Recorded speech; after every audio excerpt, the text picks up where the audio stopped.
Pelaksanaan ujian nasional berbasis komputer atau UNBK tahun ini berjalan dengan baik di Bali. Sejumlah sekolah tidak mengalami masalah krusial dalam pengadaan perangkat komputer, kelistrikan, dan internet karena dibantu oleh sekolah lain yang memiliki fasilitas memadai.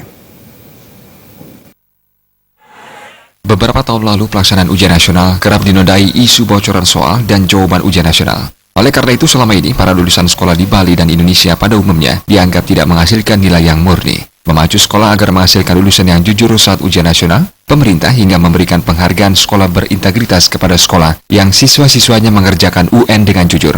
Mendukung UN berintegritas, pemerintah telah mencoba UNBK atau ujian nasional berbasis komputer, dan tahun ini Bali menerapkan UNBK secara serentak, sehingga ada peningkatan dari tahun lalu yang UNBK dilakukan di beberapa sekolah saja. Salah seorang ketua panitia UNBK sekolah di Kabupaten Badung, Nikade Sumaryani mengatakan, UNBK pasti bisa dilakukan meski tidak memiliki fasilitas yang belum memadai, karena masih bisa bekerjasama dengan sekolah lain yang memiliki jumlah fasilitas yang cukup. Sementara jumlah komputer masih bisa dikondisikan, apalagi UNBK dimungkinkan menerapkan sistem shift.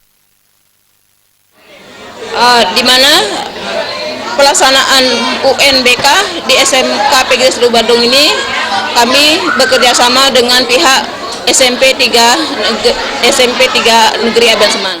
Sementara itu, Ketua YPLP PGRI Kabupaten Badung, Made Gede Putra Wijaya berharap pemerintah pusat ke depannya segera melengkapi semua sekolah dengan peralatan laptop maupun komputer beserta internet yang memadai, utamanya teknisinya, sehingga UNBK ke depannya mampu dilaksanakan di sekolah masing-masing. Pertama, sekolah-sekolah didukung untuk memiliki wifi gratis, jadi masuk internet ke sekolah-sekolah.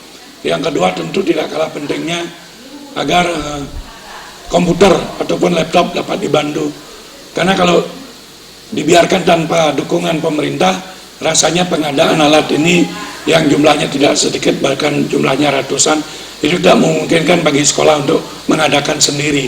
Dan kalau mungkin, itu pun juga berharap adanya dukungan dari pemerintah pusat. Tingkat kejujuran siswa saat mengikuti UNBK lebih terjamin mengingat ragam tipe soal dan pemeriksaan peserta UN yang sangat ketat, sehingga tidak memungkinkan membawa contekan ataupun kunci jawaban. Jaya Kesuma